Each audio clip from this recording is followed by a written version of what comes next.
मोतियाबिंद कैटारेक्ट या सफेद मोतिया। यह नेत्र के क्रिस्टलीय लेंस की अपारदर्शिता जिसके कारण आंशिक या पूर्ण अंधत्व हो जाता है। यह जन्मजात अथवा वृद्धावस्था, चोट, आघात, मधुमेह के कारण हो सकता है। इस रोग में नेत्र लेंस या उसका आवरण या दोनों धुंधले हो जाते हैं और आंख पर एक पर्दा सा आ जाता है। नेत्र के अंदर एक स्वच्छ पारदर्शक लेंस जब कठोर और धुंधला हो जाता है तो नेत्र की ज्योति एकदम नष्ट हो जाती है या कम हो जाती है, देखने की क्षमता नष्ट हो जाती है और पहले अंदर फिर आंख की पुतली में सफेद फूली दृष्टिगोचर होने लगती है। इसी को मोतियाबिंद कहते हैं। मोतियाबिंद पूरे भारत में बहुतायत पाया जाता है, बहुत लोग प्रभावित होते हैं इससे। 40 वर्ष की अवस्था का व्यक्ति इस रोग से आक्रांत होता है, लेकिन किसी भी अवस्था का व्यक्ति इस रोग से आक्रांत हो सकता है। इस रोग में नेत्र पारदर्शक लेंस धीरे धीरे धुंधला होकर अपारदर्शक हो जाता है और नेत्र की ज्योति धीरे धीरे कम हो जाती है और व्यक्ति अंधा हो जाता है। मोतियाबिंद के कारण मोतियाबिंद बनने का कारण अभी तक ज्ञात नहीं है। रोगी की बढ़ती हुई उम्र, भोजन में प्रोटीन और विटामिन की कमी, सूरज की तपती हुई रोशनी और अन्य शारीरिक रोग, नेत्र में चोट लगना, आयराइटिस, नेत्र परितारिका शोथ आदि के कारणों से भी मोतियाबिंद हो सकता है। अल्ट्रावायलेट चिकित्सा के प्रयोग से और कुछ जहरीली दवाइयों का प्रकोप हो सकता है। मोतियाबिंद के लक्षण: यह धीरे धीरे एक आंख से दूसरे आंख में कई महीनों और सालों में हो जाता है। बिजली के बल्ब को देखने पर अंतर प्रतीत होता है। प्रकाश के चारों ओर नीला हरा दिखाई देता है। चांद और तारों को देखने पर एक के बजाय वह कई दिखाई देते हैं। कभी कभी रोगी के नेत्र के सामने काला धब्बा दिखाई देता है। सामान्यतः इसमें नेत्र प्रभावित होता है और पीड़ा विहीन धीरे धीरे दृष्टि नाश होती है। इस रोग के विकास काल में कोई वस्तु एक का दो दिखती है और इसमें लेंस भूरा सफेद हो जाता है। मोतियाबिंद के प्रकार: मोतियाबिंद दो प्रकार का होता है। पहला कोमल मोतिया और दूसरा कठोर मोतिया। कोमल मोतिया पूरा नीला होता है। बाल्यावस्था से 35 वर्ष की आयु तक के बीच में यह प्रारंभ होता है। कठोर मोतिया धुमैला पीला कलर का होता है और यह वृद्धावस्था में उत्पन्न होता है। अब मोतियाबिंद की स्थिति दो होती है। पहला इमेच्योर मोतियाबिंद, दूसरा मेच्योर मोतियाबिंद। इमेच्योर मोतियाबिंद में कभी कभी एक का दो दिखाई देता है और मेच्योर मोतियाबिंद में केवल अंधकार और प्रकाश का ही आभास होता है और यही अवस्था सब चिकित्सा कराने की अवस्था होती है। कभी कभी कैटारेक्ट, ग्लूकोमा साथ साथ होते हैं। अब ग्लूकोमा जो होता है वह दर्द के साथ नेत्र की देखने की क्षमता धीरे धीरे कम हो जाती है। ग्लूकोमा जिसको एक बार हो गया तो उसको ठीक नहीं किया जा सकता। अब मोतियाबिंद जो है उसका इलाज है, पूर्ण इलाज है। ऑपरेशन एक बार हो जाए तो वह ठीक रहता है, पूरे जीवन काल तक उसका लेंस चलता है।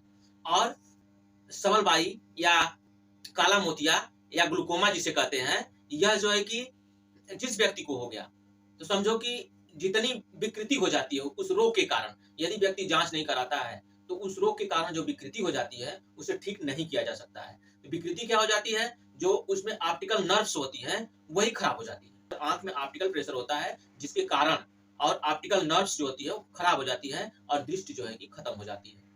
तो इससे अच्छा है कि मोतियाबिंद पके, मेच्योर हो और सबलबाई ना हो, इससे पहले ही ऑपरेशन करा लेना चाहिए। मोतियाबिंद सफेद मोतिया की चिकित्सा: मोतियाबिंद कैटारेक्ट की कोई प्रभावशाली चिकित्सा नहीं है। अगर मोतियाबिंद मेच्योर हो जाए, पक जाए, तो इसका ऑपरेशन ही एकमात्र विकल्प होता है। मोतियाबिंद के ऑपरेशन के बजाय कोई इलाज नहीं होता है। अतः योग्य डॉक्टर से शल्य चिकित्सा कराकर उससे छुटकारा पाए। प्रारंभिक अवस्था में कुछ औषधि जो है कि काम करती है, जो सेनेरिया मेरिटीना होम्योपैथिक मेडिसिन होती है, जिसको डालने से मोतियाबिंद जो शुरू होता है वह उतर जाता है, ठीक हो जाता है। और एक ड्रॉप एट्रोपिन ड्रॉप आता है जो आंख में डालने से पुतली को फैलाकर दृष्टि को साफ करता है। और इसके सिवा कोई चिकित्सा इसकी नहीं है, बस है तो शल्क चिकित्सा है। मोतियाबिंद का ऑपरेशन के बजाय कोई अन्य चिकित्सा नहीं है।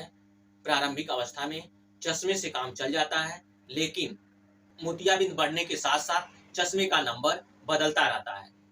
ऐसे में मोतियाबिंद का ऑपरेशन कराना ही एकमात्र चारा रह जाता है। इसलिए मोतियाबिंद पके और सबलबाई हो, इससे पहले ही ऑपरेशन करा लेना चाहिए। मोतियाबिंद के ऑपरेशन की विधि, इसमें दो विधि है। पहला पुराना विधि बिना टाका वाला, दूसरा विधि टाका वाला, दूसरा विधि लेंस विधि। पुराना टाका विधि में नेत्र का जो पुराना लेंस होता है, अपारदर्शी लेंस होता है, उसे निकाल लिया जाता है और आंख को बिना लेंस के ही छोड़ दिया जाता है। इससे भी आंख में रोशनी का रास्ता मिल जाता था। इससे बहुत परेशानियां होती थी। इसमें 2 से 4 टाके लगते थे। भारी भरकम लेंस वाला, मोटा लेंस वाला चश्मा लगाना पड़ता था। पहले के समय में देखे होंगे, मोटा वाला चश्मा लगाने के बाद इधर पाछे बकायदे बांधते थे। अगर नहीं बांधते तो वो झुकने पर गिर जाता है। मोटे लेंस वाला चश्मा पहनना पड़ता था, उसको संभालने की समस्या थी। ऑपरेशन के बाद हर चीज टेढ़ी मेढ़ी, मोटी दिखाई देती थी। जो वस्तु जहां होती थी वहां नहीं दिखाई देती थी, अन्यत्र दिखाई देती थी। जैसे कप में चाय डालते हैं तो चाय कप प्याले में न गिर के प्याले से बाहर गिरती थी। नेत्र का लेंस का जितने दूर लेंस होता था उतने ही दूर दिखाई देता था। लेंस के दायरे की जो वस्तु थी वो साफ दिखती थी और लेंस के जो दायरे से बाहर थी वो धुंधली दिखती थी। इस मेथड से अब शायद मोतियाबिंद का ऑपरेशन नहीं होता है कि लेंस, आंख का जो पुराना लेंस है उसको निकाल लिया जाए, टाका लगा दिया जाए और लेंस को उसी तरह छोड़ दिया जाए। यह मेथड रहा जो कष्टदायक भी रहा होगा।